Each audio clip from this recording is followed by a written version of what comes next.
You're not going to see the faces that you normally see because they're all on vacation or attending weddings. But thank you guys for attending. It should be a really good session that our own Dave Vollrath is going to lead today. So we're going to go through the intro slides pretty quickly so we can save time for that. So the League of Women Voters always has been and remains a nonpartisan organization. Does not mean that we don't support political candidates. We don't support political or oppose political parties. However, does not mean that we're apolitical. So we've had a lot of discussions at the board level on this. I said, not our problem if a particular party makes bad policy decisions. So it may look partisan, but it's not. We thoroughly researched the policies, and that's what we stand on. Things that, whether it's civil rights, health care for all, equal access, but voting rights especially. So I just wanted to make that distinction that sometimes we may be perceived as partisan because of a policy stance that we take, but they're thoroughly researched. And again, if a party, particular political party, decides to make a bad policy choice, that's beyond our control. So I wanted to point out the one that most of you are probably aware of. May 1st, Governor Lee called a special session for redistricting. May 5th, the legislators were called back after like a week and a half. They'd been dismissed. And then in 2 days, they were able to produce a map that split Memphis, which is typically about 55% black voters and the only, Democratic, district in our state. They split it into 3 states. So they did that in a couple of days. Quickly, the League of Women Voters of Tennessee, and as most of you know, we're a federated organization. When you join the League of Women Voters, that's the local league. You also join the state league as well as the U.S. league.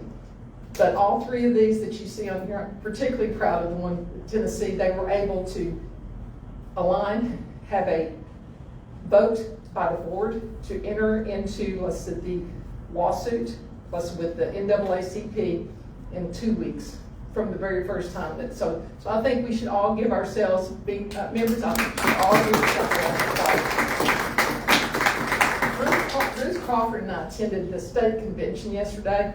We had about 41 people from across the state. And the passion and the dedication of those people, I was truly humbled by that. And you've got people, especially from Memphis, boots on the ground, they're going to fight this to the very end. Let's trying to organize. So I just wanted to let you guys know, those of you who are members, this is part of what your membership dues go to support. All right, so I want to give a little bit of upcoming events and opportunities. We try to divide this between members and non-members, but a lot of it is for members only. The Observer Corps. So Dave Vollrath, who will lead our program today, this is a critical role, especially right now. Our state has asked that we attend all of the upcoming, election commission meetings to see how they're responding to this whole thing about not notifying voters necessarily by mail. Oh, you can go to the website and check it. Any of the other sort of chaos that's been created by the redistricting map, we've been asked to observe. And so if you're interested in just learning how government works, whether it be election commissions, or whether it be your county commissions, school boards. School boards are extremely important. Please see Dave, but that's restricted to members only.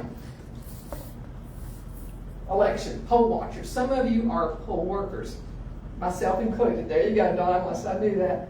But we also need poll watchers, just to observe, to make sure if there's anything, untoward, or honestly, I would think the poll watchers is to convince you that our elections are secure and safe. So poll watching, same thing. Dave Vollrath, if anybody's interested, please see Dave or contact him by email for this. Next month, most of you who are members, well, all of you who are members should have received a packet that has our budget for next year, has our new slate of officers, for the board as well as our treasurer and others. So we will have our business meeting, a short business meeting on June 14th. We need a quorum, so those of you, please try to attend on that. And look, if you did not get the email with the PDF attached, please send me an email or to the league email and I'll respond. I'll make sure I'll get it to you somehow. So for non-members, open to all. We had our first session at the Kingsport Public Library. Most of you may know that last September, a lot of our board members did an incredible job with reaching out to our local libraries to do Constitution Day to help support them. Handed out pocket constitutions, talked to people, very good response. The Kingsport Public Library followed up and said, we'd like to do more with you guys. So there was a Quilt 250 where people learned how to make the quilt tops, the squares, and we're doing stealth education on voter about why vote. It's not extremely detailed, but we tried to combine a little bit of history about tying the ballot box to the revolutionary spirit of 1776, and it was a lot of fun. I asked one of our young members, she was one of our panelists on our previous meetings, I said, so is this what you expected? And she says, well, yes and no, but in a good way. So I took that as a compliment, that it was something that we had some really good cathartic conversation while the people were making their quilt. We still have some sessions going on in May, June. It was in the newsletter as well, but just go to Kingsport Public Library and sign up if you'd like to attend. Lunch with the League, we've got one coming up at Jeremiah Cafe on June 12th in Johnson City, and we've got the Dawn Fritz and Missy Nicole are your hostesses for that one. So please, this is just informal, no program, just to chat and get to know each other. And again, the June program, short business meeting will be followed by another one that's led by our own Dave Vollrath, Becky Keeler, and Ramsey about founding values and visions, how the Declaration of Independence frames our democratic future. So it's time to get right before Young Washington comes out at the movie theaters. It's time to actually get back and get familiar with the Declaration of Independence. So housekeeping, as most of you know, listen, we are live streaming this today, and we'll post it subsequently on YouTube. So your voices will be heard, your faces will not be shown, but just remember that if you have a very recognizable voice. Restrooms are to the back, behind the sort of credenza there, so that's where the restrooms are. Please feel free to have refreshments. If there's any at the end, take those home with you. Donations are always welcome, because about a third of our budget is dedicated to the rental of this facility as well as the refreshments. So again, donations always welcome. There should be handouts. There should be pins, any of that. If you guys want some vote buttons, please take those home with you today. So with that one, and you can see the safety reminder. Thank you, Don, for that one. On that. With that, I'm going to turn it over to Dave, and enjoy, guys.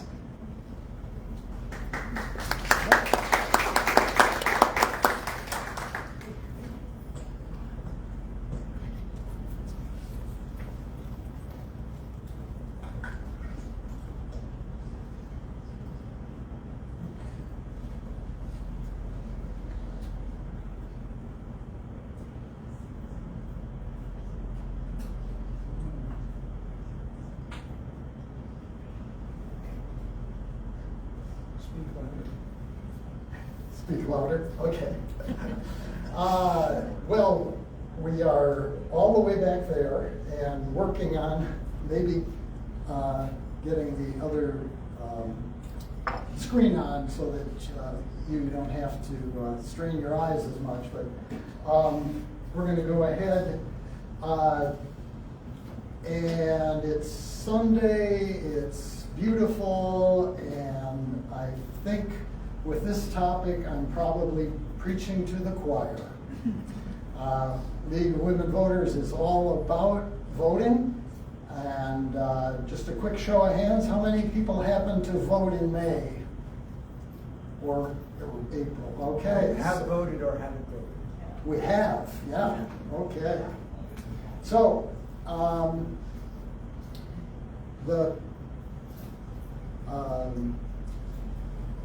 So we're going to be talking about the basics of voting, with which most of you are probably really familiar, but I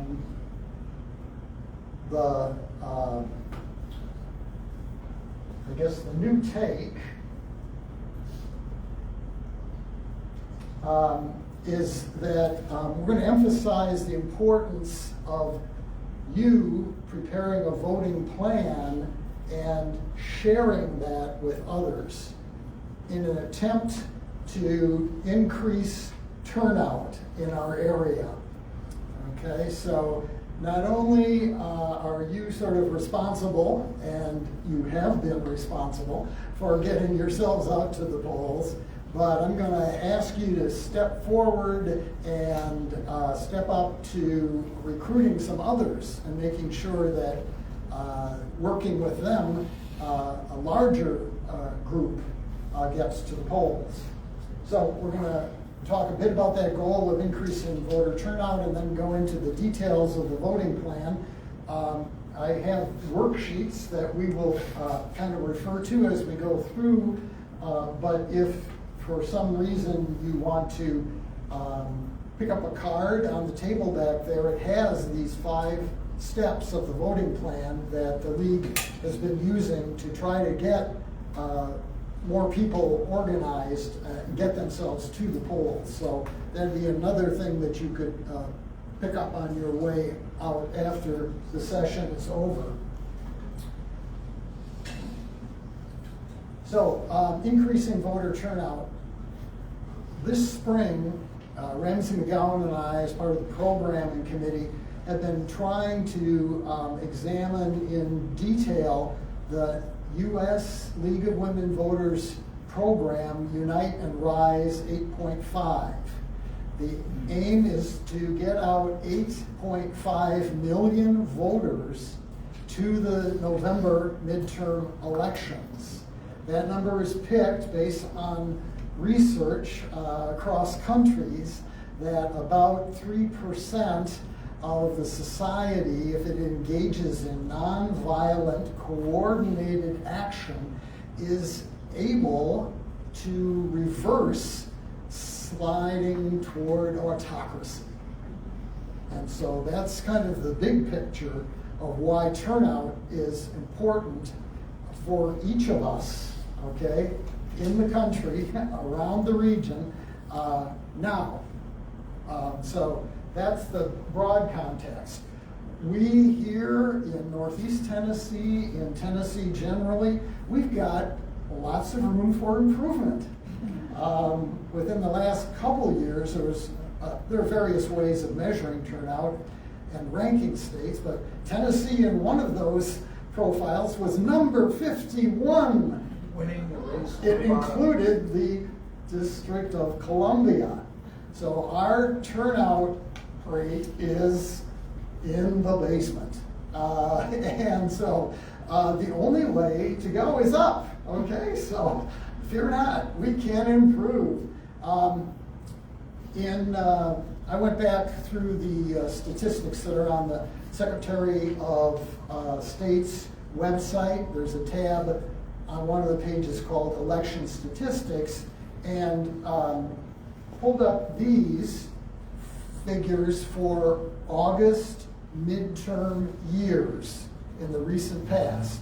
So while in May, Washington County had a 10% turnout rate, and that's not totally out of line with the county primaries that happen in the spring. There just aren't that many big name races that tend to draw out the less engaged voters.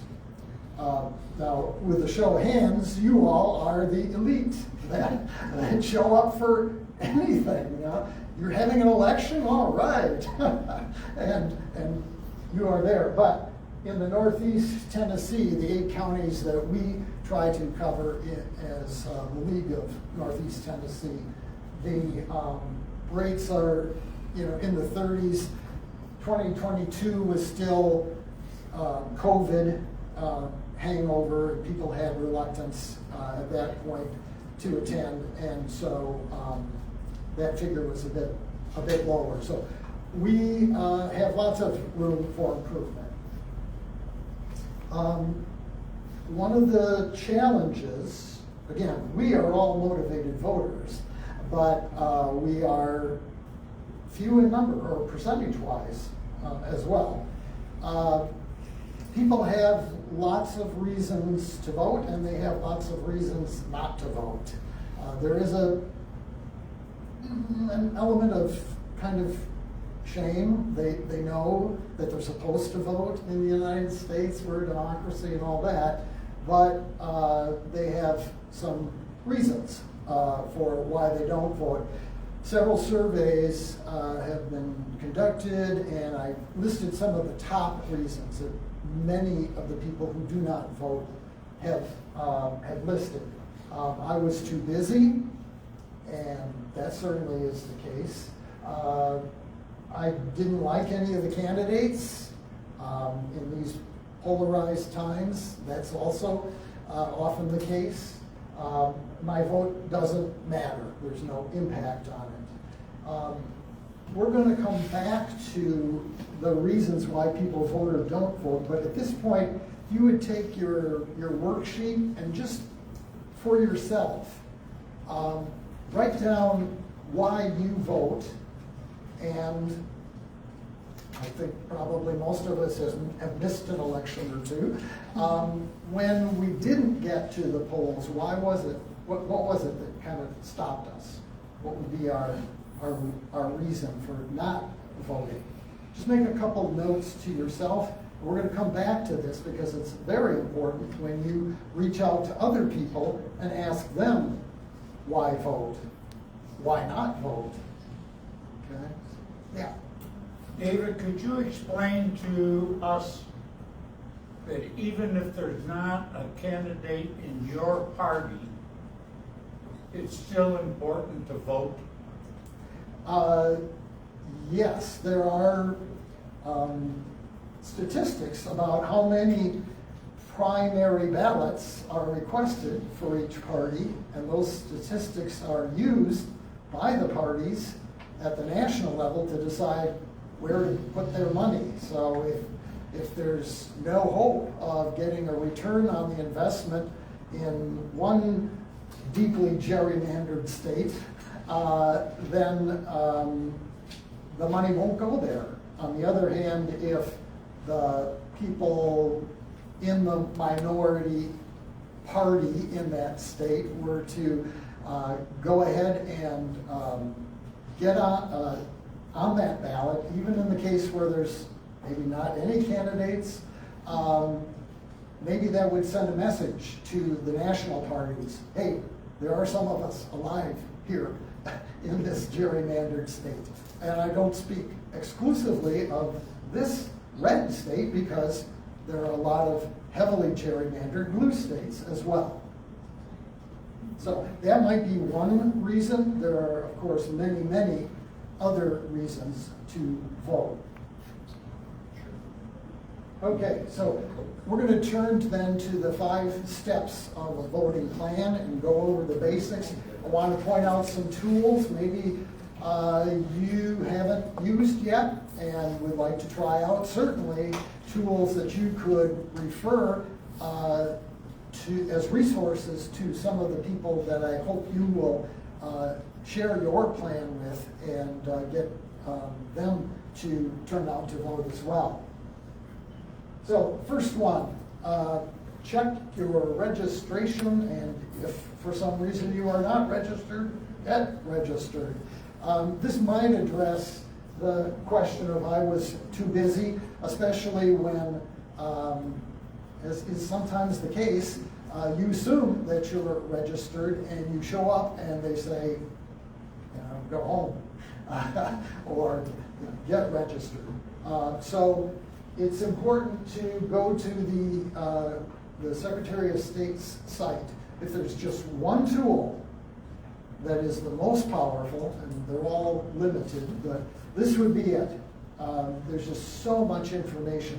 They have an app that you can download to your phone, govotn.gov, and that will, basically put in front of you all kinds of resources. So at this point, first, early in the plan, checking your registration is the thing that you should do or encourage someone that you're going to share your plan with to do. Just check it out. There are, some reasons, legitimate reasons, that you may not be registered to vote, even though you believe you are. And so you should definitely do this long before July 7th, because that's the last time that you can get registered for the August election. Okay. Sometimes you have moved, and it might be even within the county. Candace mentioned that the State League is asking us to check with our local election commissions. I've been to 2 of them, in this past week, Washington and Unicoi, and the AOEs have said to their commissioners, this doesn't impact us. The lines actually shifting are shifting from West Tennessee into Middle Tennessee as they try to carve up the Memphis area into 3 different districts, but it doesn't impact us in East Tennessee. One little possible impact is that the legislature had to extend the candidate filing period because they're doing this, right in the middle, or the build-up to the August election, and they want to have that partisan advantage for August, and they're not willing to wait for November. So there was a window. It's now closed. It was only 10 days, I think, where additional candidates could file for these primary races coming up in August. Rumor has it that somebody, I think in Sullivan County, actually filed or joined a race there. That would be the only way, though, that Northeast Tennessee is affected by this redistricting in Western and Middle Tennessee. Has your name changed? Have you been emancipated or married or other things like that? Let's see, if you have not voted in the past 2 presidential elections, you are put on a list. They will send a card to your last known address. If you do not respond that I still reside here, you will be purged. And I think the last purge that occurred was about equal to, in Washington County, about equal to the number of new voters coming in. So this is a significant thing. And some of us, old timers, know that we voted, for or against somebody back at it's now the turn of the century, but it was more than 8 years ago, more than 2 presidential elections ago. Don? That business about sending a card to your old address after 2 addresses is really a non-starter because the post office doesn't forward mail for 8 years. Good point. You have a change of address and it has a much shorter mail forwarding period. Okay, did everybody hear that the post office may have a shorter fuse on when they stop delivering to old addresses than the 8 years or the 2 past. Yeah, and so it might be that you can't count on them getting that card to you. So again, check, better safe than sorry. Okay? The second step in the 5-step voting plan is consider your options for voting before Election Day. We have 2 of those. One is early voting, and the best tool to find out what the hours and sites or places, locations for early voting is your county election commission website. Okay, and I put down one for Washington County and one for Sullivan County, but every county has one, and that's the authoritative source. The state sets the dates And so for this August election, early voting will be in each county on July 17th to August 1st. But the hours each day of the week and the sites where you can do the early voting vary county by county. This will be determined soon by each county election commission. So Unicoi earlier this week set their hours for the early voting. And so check the site and you'll find out if they've been already set, what they are and where you may go to vote early. The other option before Election Day is absentee voting. And Tennessee has a long list. Again, go to the Secretary of State's website, the govotn.gov. 14 categories will allow you to request a mail ballot. Okay? The period for requesting started in April. This is a really big window, but on the other end, it is perilously close to Election Day. And again, talking about our reliable post office, the advice is, send it in, request it, get it, and send it in well before Election Day. There's also, you may know, political controversy across the nation in terms of whether ballots received on Election Day can be counted, or ballots received after Election Day. How long, all of that, with the performance of the post office becoming a big question mark. Don't risk your vote. Do it early, if this is the option you choose. Yes? You may have this on your slides coming up later, but I'll ask now. This is my first midterm election in Tennessee. And I'm having a hard time figuring out who's being... What's on the ballot? What happens in August and what happens in November? Okay. And who's on first? Yes, exactly. Yeah. That is a great question, and sort of like who or what's on my ballot is an important thing to know. And I'll get to it in step 4. So the other option, the third option, is to vote on Election Day. Some of us maybe have this as our plan B if we didn't get around to the early voting, or for some reason we didn't think far enough ahead in our calendar to realize that we should have requested an absentee ballot. There is Election Day. So I've often observed the polling on Election Day where, in my precinct, Freedom Hall.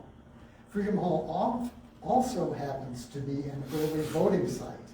And so on Election Day, I would say a half dozen to a dozen of the people that showed up 2 years ago said, wait a minute, I have voted here before. How dare you say I cannot vote here?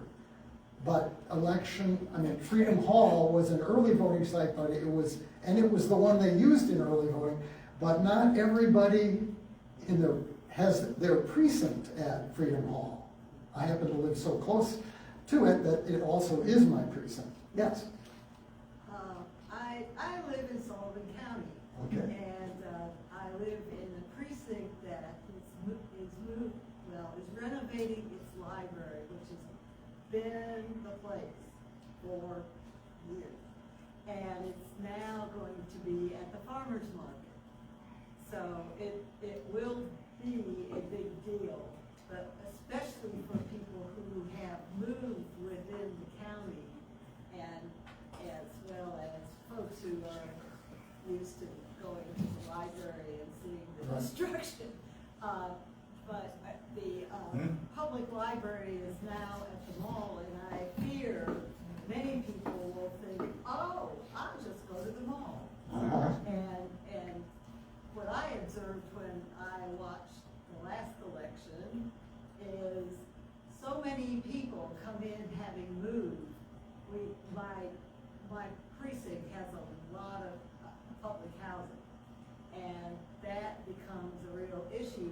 saying that you can't vote here. Yeah. And then the round robin of where it is, what Yeah. people think. So I- that needs to happen before August 6th.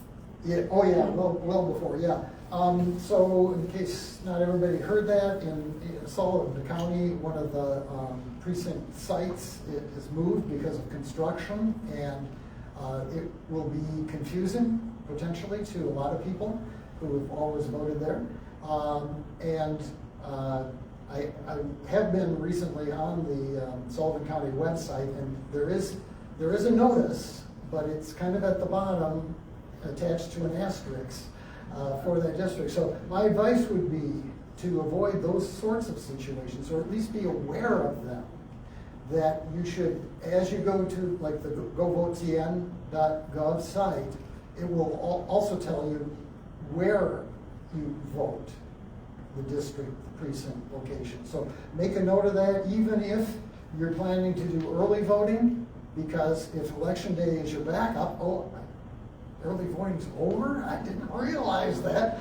But I do know where my precinct is so that I can save the day, my vote, by going to the proper place. Some of the people who showed up at the early voting site thinking it was their precinct came early enough in the day that they said, and they had enough time, okay, thanks. They will redirect you where you're supposed to vote. But if it's late in the day, a lot of people say, I don't have time, I'll just sit this one out. In the back first. So I have a cautionary tale. I like going to the polls. It's just a thing. I like going to the poll. I like voting on election day. In the most recent presidential election, I had kind of emergency knee surgery on Halloween Day, 31st of October, and I was in rehab on election day. So I actually did not vote in that election, but I woke up in the middle of the night and all the staff on the floor were crying because the election had just been called. Oh. So, but I didn't vote. Yeah. That's my plan. I'm going to the poll. So. Yeah, and accidents like that, you can't plan in advance like an absentee ballot Right. either. So, yeah. Linda? Yes, I think we all have anecdotal stories, just like that one like you were sharing, of people who go to the wrong precinct or the wrong voting location. Is there any attempt by the state or county election commissions to actually capture data on that so it can be used to encourage people to be sure before? And I'll respond with an anecdote. Can you repeat the question? Oh, I'm sorry. Yeah, the question was, does the state collect any data on these cases where people have gone to the wrong location, maybe an early voting site, thinking that it was their precinct on election day, and then sort of been turned away or redirected to their precinct? At this week's Washington County Election Commission meeting, the commissioners were sort of talking about hiccups that they had observed in the election, because they all go out to different precincts and observe as well. And a couple of those cases did happen again, where somebody showed up thinking it was their precinct and it was not, and they, long story short, they didn't have statistics. They just shared that there's more than one, that those anecdotes are happening at some level. I spoke as an individual at the previous meeting in favor of something called voter convenience centers, or convenience voting centers. That's where a smaller number of sites across the county would be linked by computers, secure computers, and then you could, it would be like early voting on election day. You could show up anywhere and they would make sure that you had not voted on election day or before up to that point, and you could cast your vote there. The So we've been authorized by an act of the Tennessee State Legislature to have convenience voting centers in Washington County. The argument was that in 2024, the stakes of the presidential election were too high to try out a new system, and so it was kicked down the road. It's going to be substantial, like $100,000 to buy the secure computers that are needed. And so I spoke in favor of putting that on the budget. This year, they did not, but they said that they, in casual conversation, that convenience voting centers would address that sort of a problem. And I'm hopeful that we might have it by 2028. We're not going to have it by 2026. Yes? Could you explain how passports or military ID work when you go to vote? Because that little scanner will only scan Tennessee Driver's licenses? driver's license. Don, do you have some information? As working as a poll registrar, a couple of things. First thing is, as a general mode, when you go to the voting place, those people are on your side and work an incredible number of hours from 6 in the morning to 8 at night so you can vote. They want to help you vote. They're not your enemy. That's number one. Number two, question that went by. When people come up and the machine shows that they're in the wrong precinct, I did Cherokee Elementary School, and you got some people who thought they were in there, but they had to go downtown. And it used to be you'd send them to the provisional ballot, and just wave them off, and you'd give them the address of where to go. We now fill out a green form, so they have the statistics if they look at them. Okay. We fill out a green form and check the box on the bottom of 3 possible options and send them over then to the provisional place, and that is recorded. And then the ultimate question was? Military ID. Right. Military And then ID. the device that you have has a scanner that makes it wonderful when this line is long and you're at your 4th hour of plugging in numbers. If you have to plug in an 8-digit number 1,000 times, you're done. It scans it. But with the passports, the passport has a number on it, has a name on it. And I'm not giving away any secrets. When a passport comes in, you enter part of the first 3 letters of the first name, the first 3 letters of the last name. It gives you a list, and on that list should be the rest of the passport name. Okay, so There's no address on the passport. That is correct. You're asked to supply address information, something. So, okay, so A receipt on your cell phone or in something. case the original question isn't on the program, it was a question about how do the poll workers process a passport or military ID, and one of our poll workers is suggesting that they will enter data off of the passport even though it's not amenable to being scanned. Yeah. I see Carlene has a question in the back. It's been a while since I worked a poll. I was thrilled when they came out with those automatic readers, because those books took forever to flip through. But if we had someone show up with a passport, or I know that we were able to use a gun registration. I'm not using the right term. Anyway, there were several other pieces of information, but we would verify the address based on someone bringing in a recently paid bill based on that address, say utilities, whatever. But we did have some means by which we could go through the process so they could vote then. If it was beyond my capability with using that screen, there was an official at the poll that could then take the process further, whether it resulted in a provisional ballot or not. But usually they were able to vote that day using the voting equipment. Did that help at all? Yes. Thank you. So if you're going in with a passport or gun registration, military, I can't remember what all the pieces were, take a couple of things with you that verify you live at that address, such as paying a water bill, electric bill, etc. Just my advice. And Or you can use the email on your phone. So if you forgot to bring something in, you can pull out your cell phone and use that. That's one of the things that we did. okay, and both Don and Carlene have mentioned provisional ballots.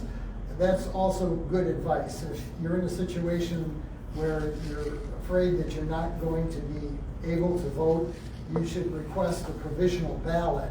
And then that gives you a little bit of time, and the officials a little bit of time, to figure out whether or not you're entitled to vote. So that's kind of a, I mean, they've got, and I'm not sure the distinction between provisional and fail-safe, but there's two categories that you can request in order to make sure that you record your vote. And then they will determine later whether or not to count it in the final votes. Okay. Do not bring or do not operate a camera or photographic device, and do not wear campaign apparel. Those are other things that are no-goes on election day. Well, early voting as well.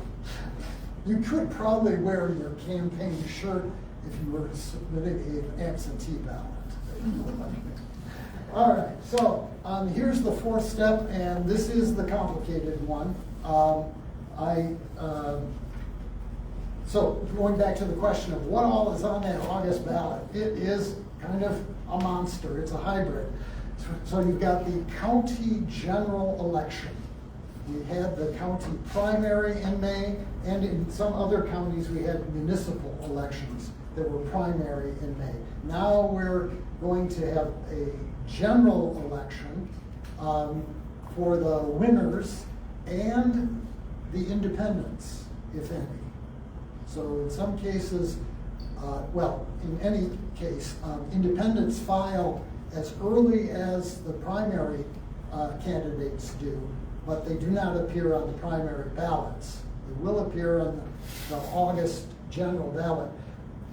But we've got a whole bunch of municipal, state, and federal offices that are also primary in August. So you will be asked to pick a Democratic or a Republican primary ballot, but on there will be the county general as well. Okay?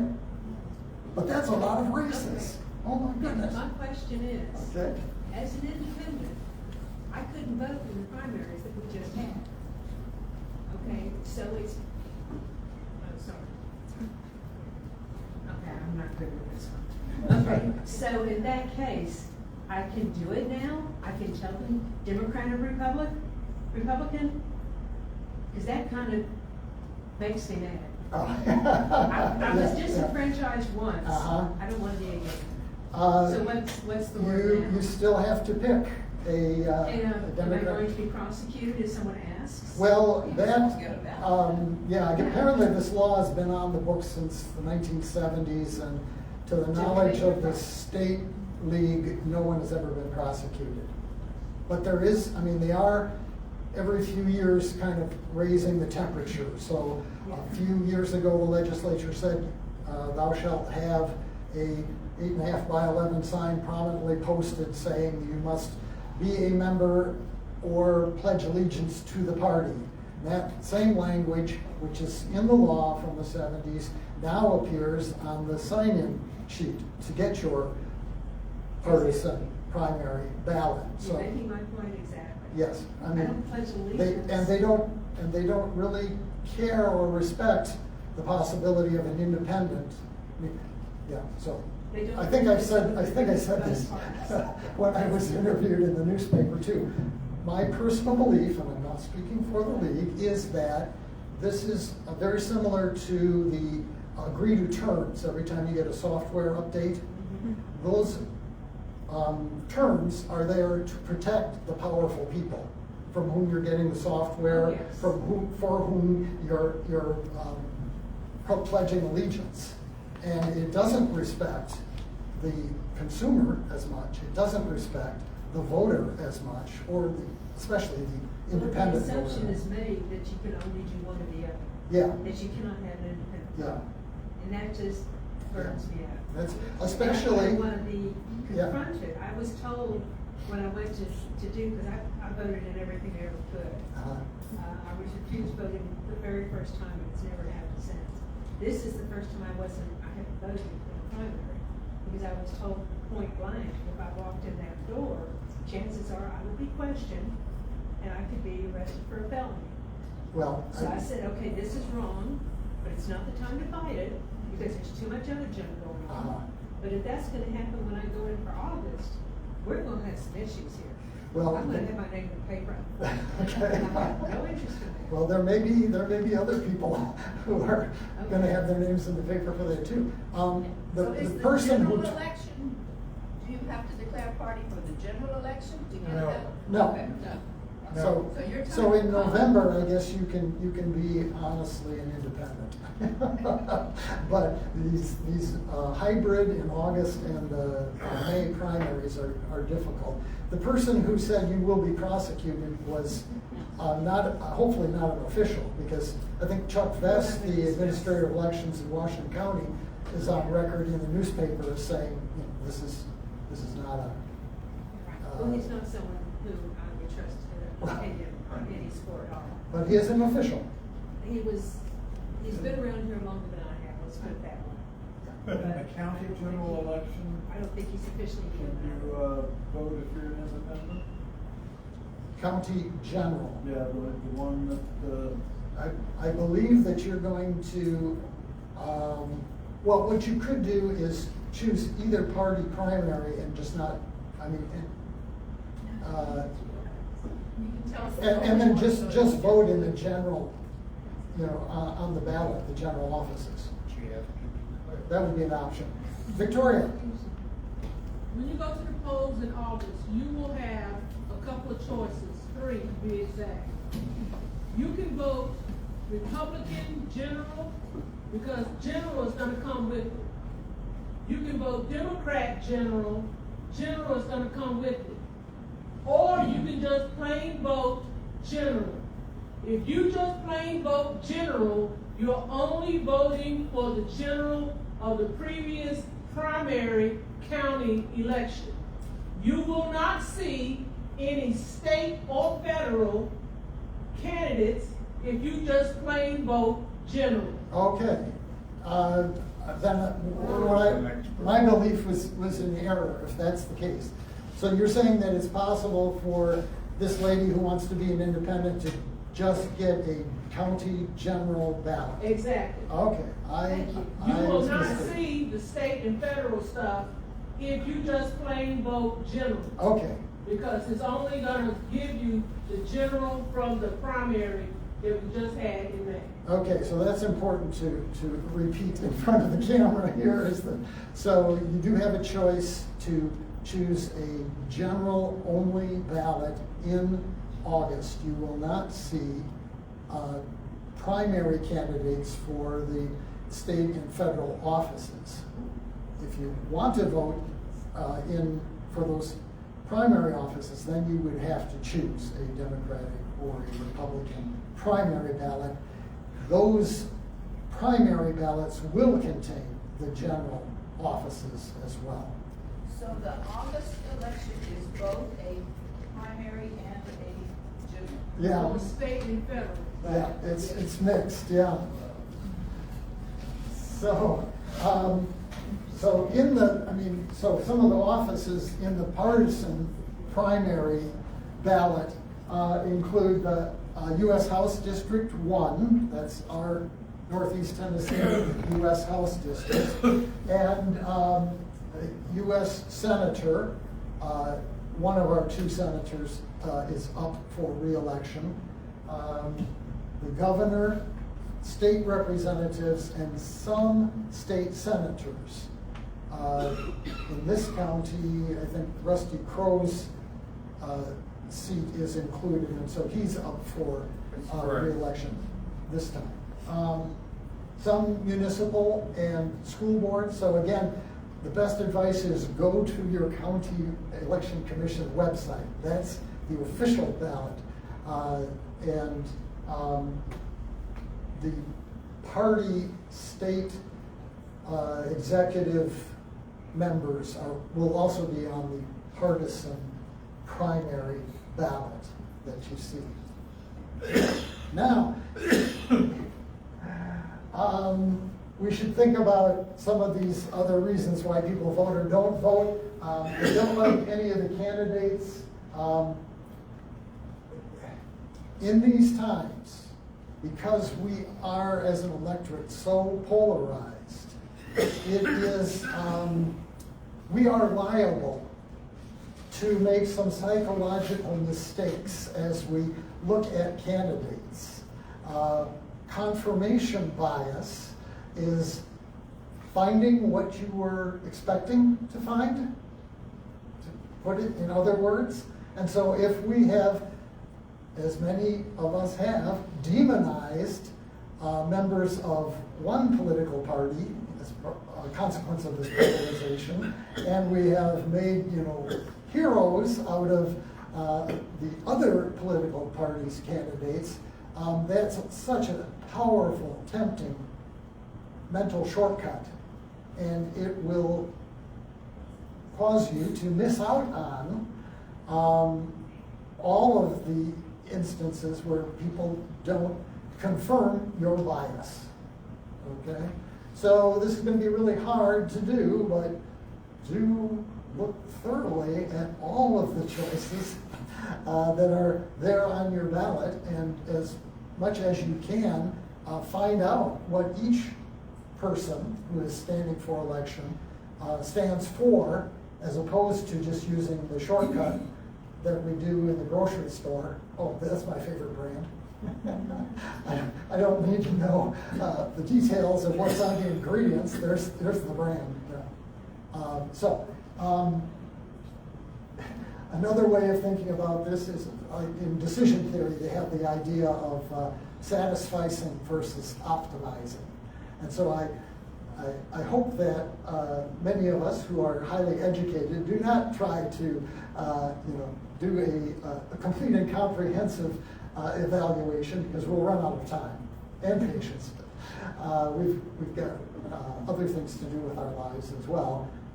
So one way that has been expressed is that voting for a candidate is like taking a bus. You want to find the route that will get you closest to where you ultimately want to be. You might have to walk the rest of the way. It is not like getting married, or because that's kind of mixed metaphors. I heard something or read something recently that you're not looking for Mr. Right, you're looking for Mr. Right Now. Yes. So I'm trying to think if I could say this truthfully, but in most of the states that I have voted in, since I've been a voting age, somewhere I'm going to find some description of the candidate's position and some endorsers, usually from an organization, sometimes from an individual. And that's, a lot of times when I don't know the candidate, I rely on the endorsers. Can I find that? Is that going to be around? That's on the next slide. But first I want to talk again about this good enough versus perfect.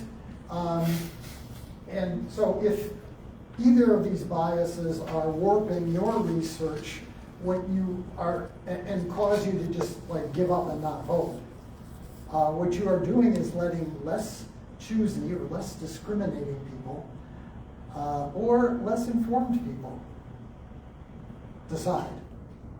And if too many of us do that, then we get, what we deserve perhaps. So there is an argument to be made to seek a good enough decision rather than a perfect decision as we do the research. So what are some of the tools that we can use to find out about candidates? Vote 411 is a platform that the League of Women Voters creates, and we are doing that for Washington and Sullivan County locally. We submit standard questions to all of the candidates for all of the offices, and we encourage them to reply. And so the response rate is and has been not all that great. Especially incumbents don't think that they need to speak out. Another response that we've gotten is there are so many outfits, including television and newspaper outlets that will interview the candidates, and the candidates aren't willing or able to respond to Vote 411. But that is one place you can look.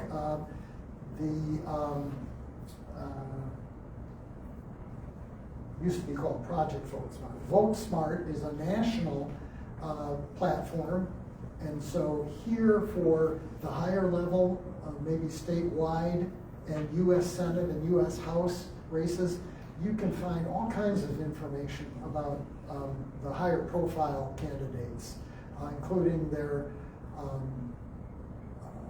biographies, education. There's one tab that's about ratings by the national interest groups. So what does the NRA say?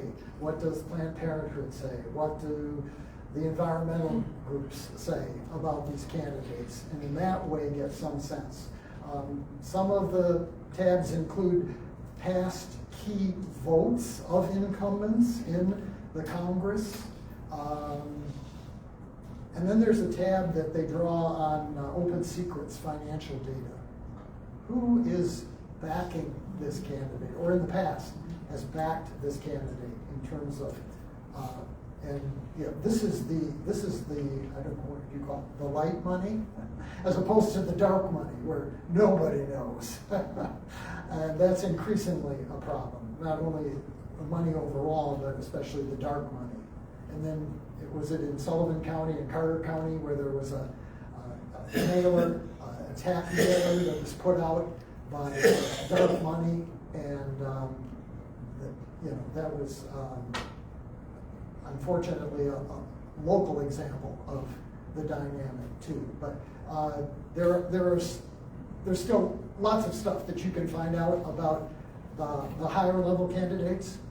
Ballotpedia is another nationwide forum. Now they're doing an interesting thing. They hope, if they can get enough money, to bring it down to the state level. Right now there are like 30-some states. Tennessee is not one of them, where they've tried to get information on candidates. So some of the states that you've been in the past might have had more information to help you with your research than we do here.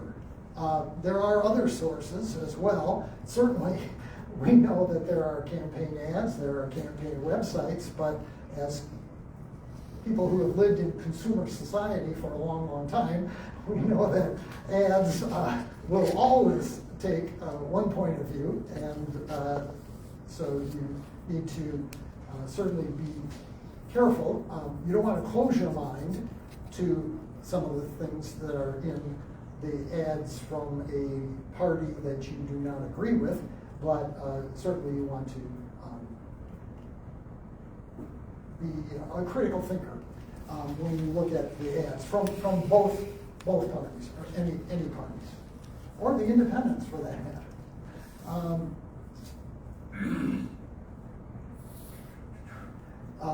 For legislators who are incumbents, you could go to the Tennessee legislature website and look up how they voted on issues in this past legislative session.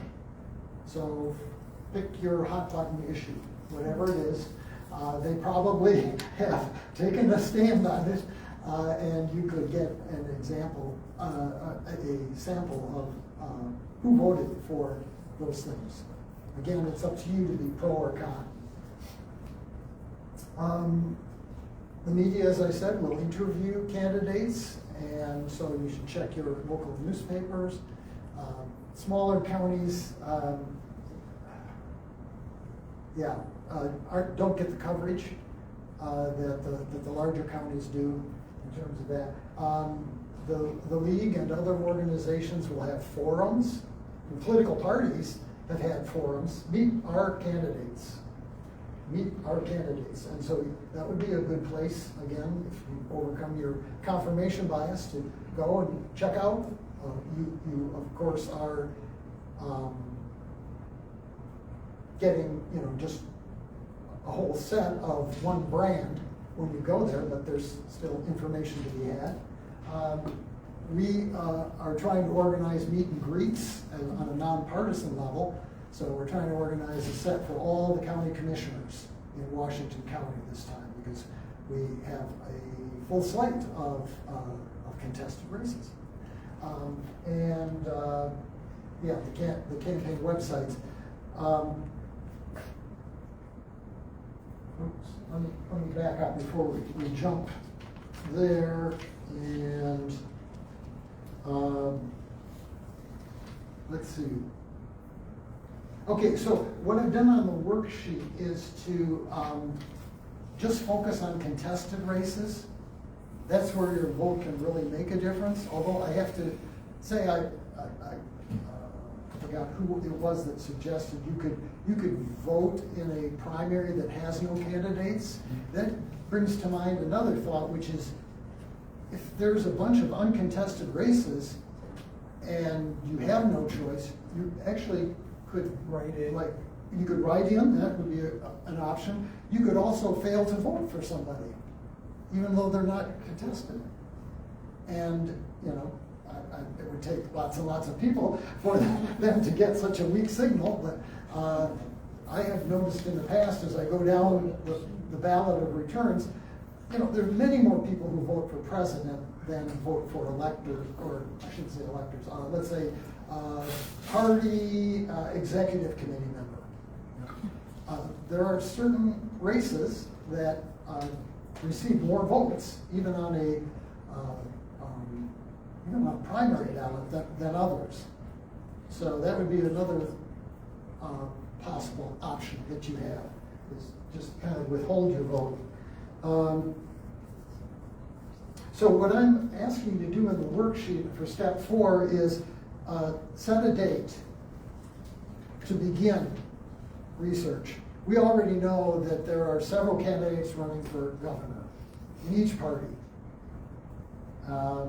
We already know that there are people running for the House seat from each party. So you shouldn't use the absence of a complete, complicated official ballot to stop you from getting started on this. It's going to take some time, and so you could do this. Follow your passion.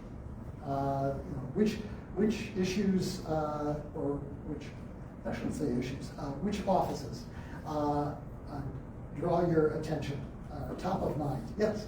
Considering the strangeness of this election cycle, when do you think they're going to have an actual ballot that we can see? So we can choose and know exactly who to research. Can you repeat that? Pardon? Oh, repeat the question? Yeah. When will these ballots come out?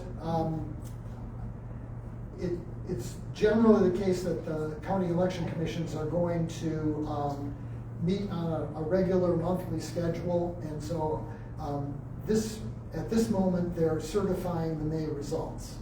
I would expect that within a month they will have the official ballots out. Is there any kind of notification that's sent out? They are required by law to publish the ballots in the local newspapers, but that is often done after they, I guess as soon as they have decided, but the county election commission website would be the best tool. As soon as they have it, they'll put it Every up. couple of weeks. Yeah, right. Okay, so the last step, and remember it's important because this is where we hopefully leverage our interest in voting among our friends, family, acquaintances, and kind of expand our reach. So I've asked you, if you turn over the worksheet to the other side, this is step 5, share your plan. Who are 2 people in your circle of influence, your social network, that you would commit to talking about voting with? Okay? Talking with about voting.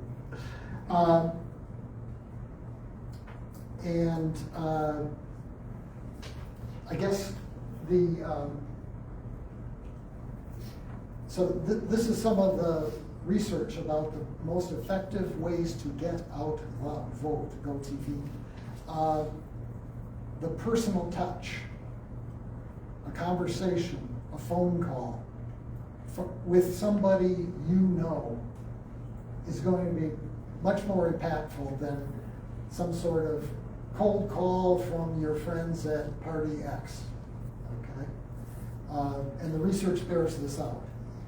The most influence that you have is among your social network, within your circle of influence. So those are the best bets to see some return on the investment of your time sharing your plan. So choose, I'd like you to just I was going to say pencil, but you have pens, but put something down now and you can change it later. But who are some low cost, low hanging fruit, people who are nearby and you're maybe not sure that they voted, or you assume they do, but you just want to check and get a conversation going, because that kind of social influence then builds expectation. Well, pass the word. They may not know that there's an August election. They just thought elections occur in November. So and then you're building an expectation in your network that we're the kind of people that vote. We vote. So identity, group identity, solidarity. We are voters. We vote. Another argument that's been used to justify votes, I don't know if you said this, but your vote does matter in close contests, and I just went through the election returns in this area, even though there were lots of unopposed candidates. The public defender, which is a multi-county area, Melanie Sellers and Mr. Donaldson, I think, was the other candidate. That was decided by 194 votes out of 16,000. Okay? Less than 1%. Another place that you can find evidence that your vote matters is in these districts where, like Washington County Commission District 2, 72 votes separated the winner and the loser out of 706, so around 1%. The Carter County mayor was a 3-way race, and they each got something in the vicinity of 30%. So actually the margin between the first and second place was 3.4%. So 3-way races, multi-candidate, where there's more candidates than slots. In Unicoi County, there was a county commission district where you pick 3, but they had 4 or 5 candidates. The difference between winning, being one in 3rd place, and 4th place was 31 votes in one district, 22 votes in another district. So your vote can matter. It just may not be in the presidential contest, the marquee races, governor, those big ones. But even in that case with like 16,000 votes, and less than 100, or 194, less than 200. Yes, Ed? A commissioner in Johnson City lost by 19 votes 2 years ago. 2 years ago, yes, that was another very close. So, I wanted to just spend one more minute on this list. Civic duty is something that well, I should ask you. So how many people, when at the top of the first sheet, I said, why do you vote? How many people had something like, my vote counts? How many people had something like, it's my civic duty or responsibility?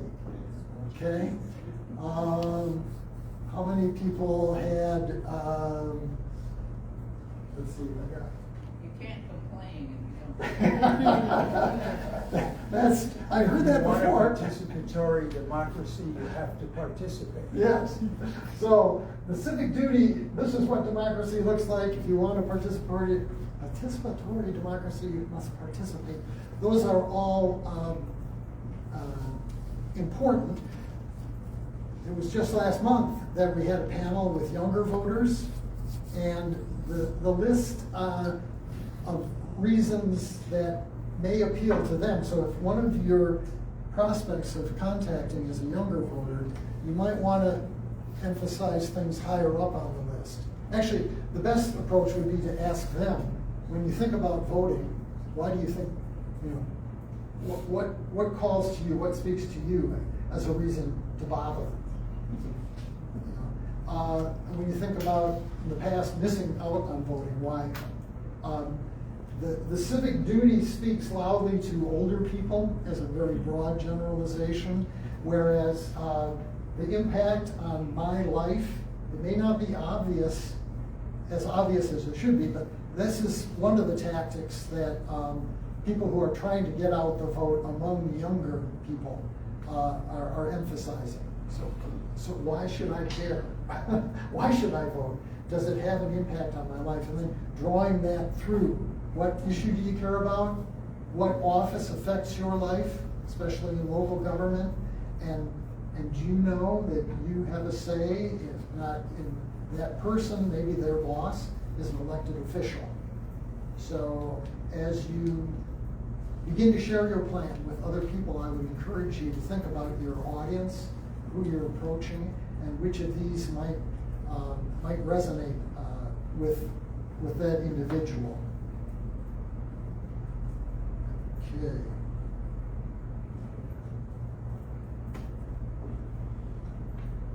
Let's see here. Okay, so as you look at that sheet, you notice in italics that I've encouraged you to commit to get started on one piece or another of this, and I hope that you'll take this home, take it seriously, and try to follow through on this. I am going to invite you to have me help you. So on each table is a card. If you would put down your name and either phone number or email, I will follow up with you in a month or two and see how you're doing. Especially I'm interested in, have you reached out to somebody to talk about voting? Again, we are the choir. We all vote very often, if not always. And so I'm less worried about your voting plan and a little more worried about you sharing your plan and getting the discussion going with people in your network. So, any other, yes, quick, Carlene. I'm in communication with several younger people that have been incredibly discouraged in the past to participate. And because of some of the issues that have come up locally here in Johnson City, Washington County, etc., they're highly motivated now. And a fair number, I don't know the percentage, but a fair number of these young people are from the LGBTQ community, some are transgender. Some have been married, the marriage changed their name, may have changed all kinds of things that no longer match their birth certificate. And they are concerned about the future in regard to the SAVE Act, etc.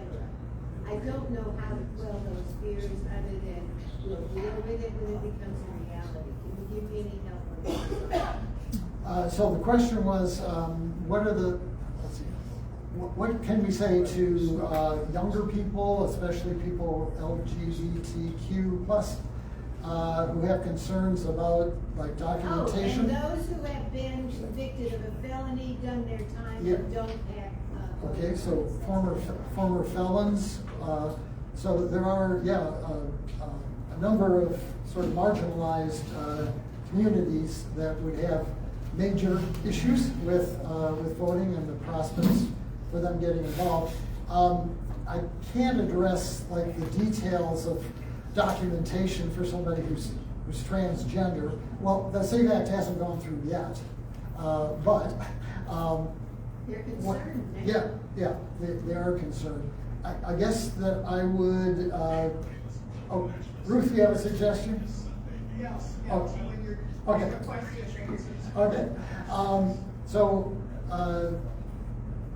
I, possibly, in sharing your plan with them or the tools so that they can research candidates, especially, the candidates for the state and national levels, where these decisions seem to be coming down from.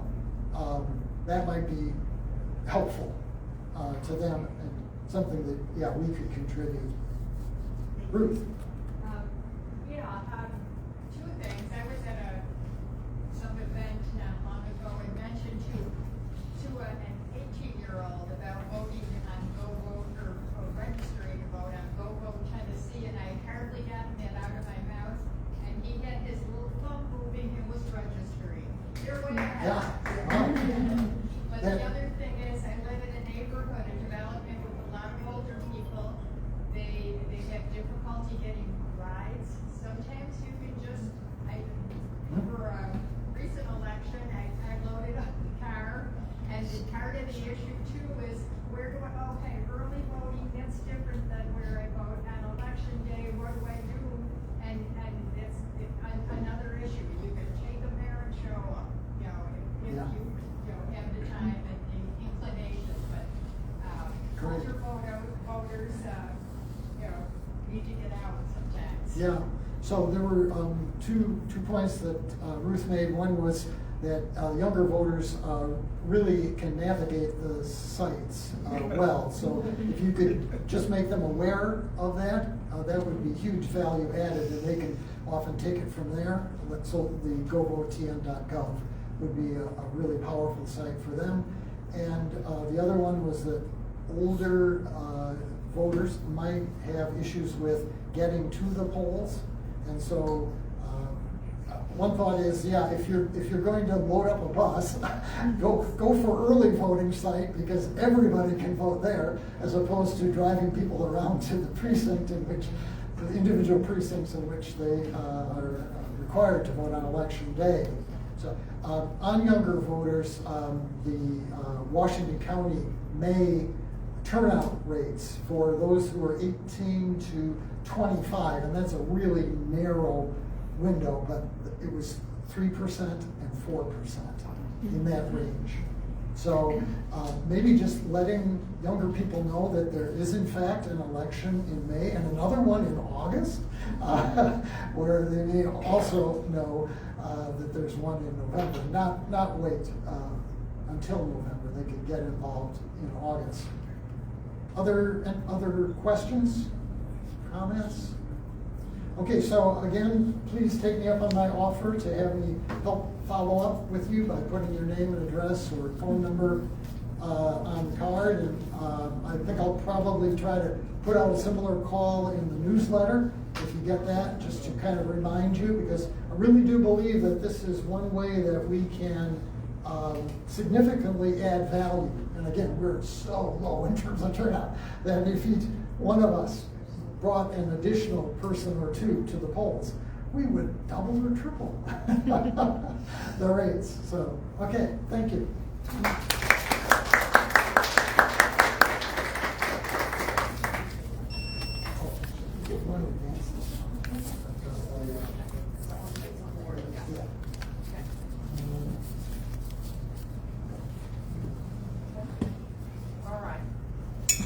So before this last slide, I just want to let you know I had to step out to do an interview with the news channel. I did hit all the reasons to vote except for one that I made up on my own, and I believe it: use it or lose it. So it is a sacred, it's a right that women, people of color have been fighting for, and for you to just ignore it, it's fundamentally wrong to me. But at least I remember to hit all of these. Also, when I stepped out, I'm not sure, there's a lot of stuff that your board, for those of you who are members, are trying to organize. Please watch the newsletter. We've given sort of a highlight, a snippet of ways you can get involved. Ruth has got at the VA hospital, a registration drive scheduled. Julia is organizing a meet and greet for, would you like to say anything about that, or did you guys already cover it? Not specifically. Okay. Would you like to say something? Because this is one of those, everything we can do to inform. Today was about inform. You guys probably knew all this stuff, okay? But there were some questions and stuff, but also to make people feel confident. I've heard some questions about that people, well, gosh, I've changed my name. What do I do? Just confusion. But Julia is leading our voter services committee, and so she's doing some really good stuff, collaborating with other organizations. So I'm gonna let her say something as well. Hello, I'm Julia Thompson, and this is my first year as overseeing voter services. A couple of upcoming opportunities that we are planning. One is Vote 411. We will continue to reach out to candidates with questions and requesting information to post to Vote 411. And what I'm hoping to do is to reach out to our membership to encourage response from the candidates. We send out emails, we try to reach out to them by phone if we can, but I think hearing from membership, especially those that may be in their district, would help with getting a better response rate for Vote 411. So be on the lookout for that. And then we are going to be hosting, hopefully, the plan is 3 meet and greets in Washington County right after the 4th of July, so the week of July 6th or that following week. We're still firming up dates. And we're going to split it up kind of by area. So the goal is to have a meet and greet in Johnson City, in Gray, and in Jonesboro, and sort of divide the candidates up within those areas, because we were looking at we'd need a really big space if we were to try and get all candidates for all of the county races in one room. So we're going to try and divvy it up and have it in kind of more regionally located areas. So once we get that up and running, we will be asking for volunteers to help support that as well. One last thing on here. So we had some business cards. Thank you to Mr. Ed Wolf, who pushed me to get some Vote 411 business cards to hand out. There's some on the back table. It's not perfect. You can see what's on your ballot, so you can see exactly what, once you put in your address, it reroutes you to give you the right information to the Go Vote Tennessee site anyway. But then you've got, for those who responded, it'll tell you a lot about a candidate potentially if they haven't responded. But also, I said, just get people to go in there to see what's on their ballot, which you can't really see unless you go to 2 or 3 different websites. It's almost like one-stop shopping. As Julia said, we were able to reach out in Sullivan County when we saw that we had a really low response rate. 4 of us who were in the different districts that the commissioners were running for reached out, and we almost doubled the response rate. So when you tell them that, hey, I'm either a current constituent if they're an incumbent, or I'm a potential constituent if you win, I'm really interested, it does make a difference. And they do have survey fatigue. Everybody in their brother, the churches, listen, everybody comes out with a different kind of survey. You've seen ones come out in the newspapers. Different parties have their own sort of interview guides or listed on this one, but please, take some of those cards, feel free to hand them out. It's certainly better than going in totally unprepared. There's also some Plan Your Vote cards back there with the QR code. Dave really likes those to remind people, here's what you need to do to be prepared to go in, whether you do early voting or whether you can go in on election day or absentee, how you need to prepare. So I want to thank Dave again, and Julia, everybody who's come today, thank you guys so much. Go vote.